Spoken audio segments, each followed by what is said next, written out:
जिस शहर को हजारों पर मुश्तमिल सलेबी फौज को शिकस्त देकर लिया गया,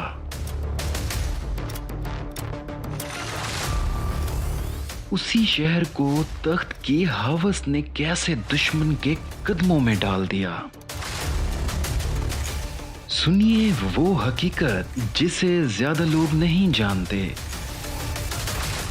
जब एक हीरो मरता है तो उसका जिस्म दफन होता है और उसका ख्वाब तख्त के ऐवानों में कत्ल होता है। इस वीडियो में आप जानेंगे कि कैसे सलाहुद्दीन अय्यूबी के बेटों ने उसकी सल्तनत को बिखेर कर रख दिया।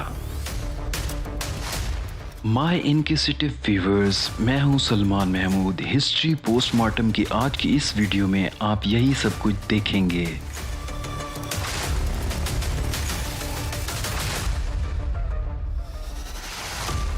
नाजरीन गिरामी, सन 1193 ईस्वी का मौसम बहार था। दमिश्क की फसीलों के अंदर एक खामोशी छाई थी। सुल्तान सलाहुद्दीन अय्यूबी, जिनका असल नाम यूसुफ बिन अय्यूब था, बिस्तर मर्ग पर पड़े थे। उनकी उम्र सिर्फ 57 बरस थी। उन्होंने मिस्र, शाम, हजाज और यमन तक अपनी सल्तनत को वसअत दी थी। उनकी वफात के वक्त दमिश्क में उनके करीब तरीन साथी मुशीर और 3 बेटे मौजूद थे, जिनमें सबसे बड़ा बेटा मलिक अफजल नूरुद्दीन अली था और दूसरा बेटा मलिक जाहिर गाजी था। सलाहुद्दीन अय्यूबी ने आखिरी वक्त में सल्तनत को 3 बड़े हिस्सों में बांट दिया। मिस्र का कंट्रोल मलिक अजीज उस्मान को दिया।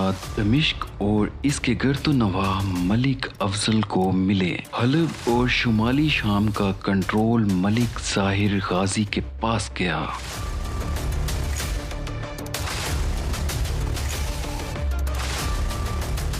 ये तकसीम इस नीयत से की गई कि अय्यूबी खानदान मुतहद रहे, मगर हकीकत में यही तकसीम सल्तनत के टुकड़े करने की बुनियाद बन गई।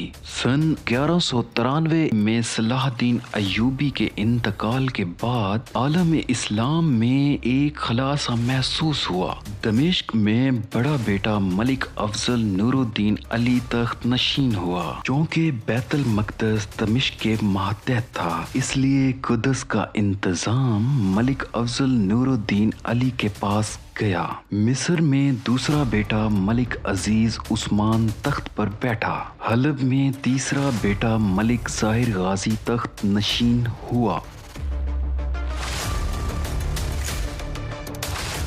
सलाहुद्दीन अय्यूबी का भाई आदिल अबू बकर बिन अय्यूब, जिसने पूरी सल्तनत बनाने में मदद की थी, उसने भी हिस्सा मांगा और इसके लिए जदोजहद जारी रखी। शुरू में सब ने खिलाफत अब्बासिया के खलीफा नसरुद्दीनुल्लाह के साथ बैयत की, ताकि अवाम को इत्मीनान रहे कि अय्यूबी खिलाफत मजबूत है। मगर हकीकत में दमिश्क और मिस्र के तख्त की खींचातानी शुरू हो चुकी थी।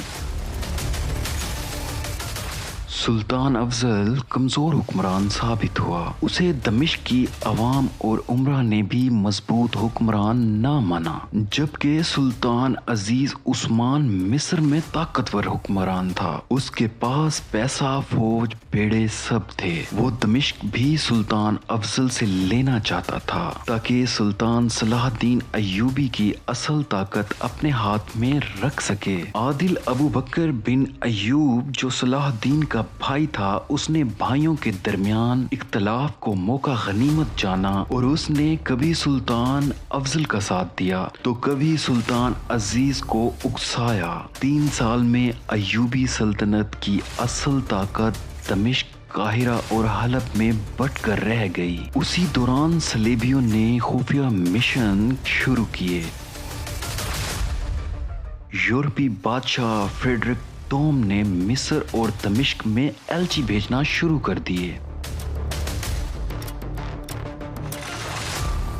تاکہ ایوبی بھائیوں کو ایک دوسرے کے مزید خلاف کر سکے اور قدس پر قبضہ کرنے کی سازش کو مزید تیز کر سکے۔ دوستو، اس وقت بغداد کی خلافت کمزور تھی۔ خلیفہ ناصر الدین اللہ سیاسی سازشوں میں الجھے رہے۔ وہ ایوبیوں کو آپس میں صلح کا پیغام دیتے رہے، مگر تخت کی ہوس سب پر بھاری رہی۔ ناظرین، سن 1200 سے 1220 تک ایوبی خاندان میں تخت کی چھینا جھپٹی جاری رہی۔ دمشق کبھی سلطان افضل کے ہاتھ میں تو کبھی سلطان عزیز کے ہاتھ میں محصور ہو کر رہ گیا۔ اس کشمکش میں عادل ابو بکر بن ایوب آخرکار سب پر بھاری نکلا۔ اس نے سلطان افضل کو شام سے معزول کر کے بدر کر دیا، سلطان عزیز کو مصر تک ہی محدود کر دیا اور خود کو سلطان کا لقب دے کر ناصر الدین اللہ سے خلافت کی مہر لے لی۔ عادل اب سلطان عادل کہلایا، دمشق اور مصر کا کنٹرول سنبھال لیا، جبکہ حلب جو کہ آج کے زمانے میں الیپو کے نام سے مشہور ہے، اس کا حاکم سلطان ظاہر غازی جو کہ سلطان صلاح الدین ایوبی کا بیٹا تھا، وہ غیر جانبدار رہا اور دمشق اور مصر کی لڑائی میں زیادہ نہیں الجھا۔ اس نے موقع دیکھ کر اپنی سلطنت مضبوط کی اور حلب پر اپنی حکومت برقرار رکھنے میں کامیاب رہا اور کافی مضبوط حکمران بنا۔ وہ سلطان عادل کے ماتحت نہیں آیا، بلکہ سلطان ظاہر غازی نے حلب کو سلطان صلاح الدین ایوبی کی ایک خود مختار شاخ کے طور پر بچا لیا۔ اس دوران سلطان عادل کے بیٹوں میں بھی تخت کی چھینا جھپٹی جاری رہی اور محلاتی سازشیں چلتی رہیں۔ سلطان صلاح الدین ایوبی کی ساری محنت اور جان فشانی ان سازشوں کی نظر ہو رہی تھی۔ قدس کا دفاع کمزور ہوتا جا رہا تھا، جس کا فائدہ اٹھاتے ہوئے صلیبی پھر سے اپنی فوجیں تیار کر رہے تھے۔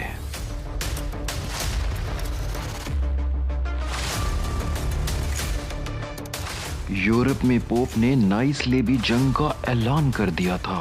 صلیبی فوج نے ایوبیوں کا گھیرا تنگ کرنا شروع کر دیا اور قدس کے گرد ساحلی علاقوں میں جمع ہونا شروع ہو گئے، مگر ایوبی آپس میں طاقت کے کھیل میں لگے رہے، جس کا نتیجہ یہ نکلا کہ ایوبی کسی نئی جنگ کو شروع کرنے کے قابل ہی نہ رہے۔ آخرکار وہ وقت آیا جب ملک کامل محمد بن عادل جو کہ سلطان عادل کا بیٹا تھا اور صلاح الدین ایوبی کا بھتیجا تھا، جو مصر کا سلطان بنا، اس نے طاقت کے اس کھیل میں دمشق اور مصر پر اپنا تسلط قائم رکھنے کے لیے صلیبی بادشاہ فریڈرک دوم سے معاہدہ کر لیا۔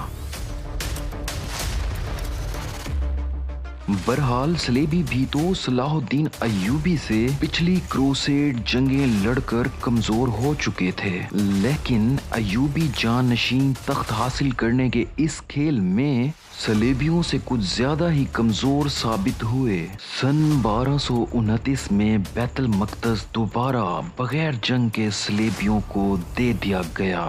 معاہدہ ہوا کہ باقی علاقے ایوبیوں کے پاس رہیں گے، مگر قدس کے قلعے، مسجد اقصی سمیت سارا مقدس شہر عیسائیوں کے حوالے کر دیا گیا۔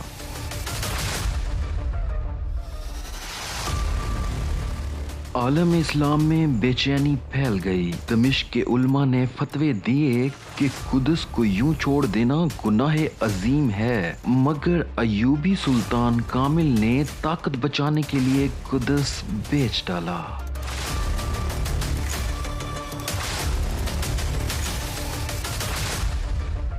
لیکن صلیبیوں کی یہ آخری جیت نہیں تھی۔ خوارزم شاہی لشکر افق پر نمودار ہو چکا تھا، وہ لشکر جو قدس پر صلیبیوں پر بجلی بن کر گرا اور سب کچھ پلٹ گیا۔ The lost chapter of history series की अगली वीडियो में देखिए कि कैसे बैतुल मक़दस की तकदीर ने फिर एक बार करवट ली। दोस्तों, ये थी वो पहली एपिसोड जिसमें आपने जाना कि कैसे सुल्तान सलाहुद्दीन अय्यूबी का फतह किया हुआ कुद्स उसके जानशीनों ने बगैर किसी जंग के सलेबियों के हवाले कर दिया। अगली किस्त में आप जानेंगे कि कैसे कुद्स मुसलमानों के पास वापस आया। दोस्तों, हम बहुत मेहनत से मुख्तलिफ ज़राए से मालूमात इकट्ठी करके आपके लिए वो मालूमाती वीडियोस लाते हैं जो तारीख के पन्नों में गुम हैं। आपसे गुजारिश है कि चैनल को सब्सक्राइब कर लें और बेल आइकन दबा दें ताकि हर आने वाली नई वीडियो आपको बर वक्त मिल सके। मिलते हैं अगली वीडियो में। अपना बहुत ख्याल रखिएगा। अल्लाह हाफिज़।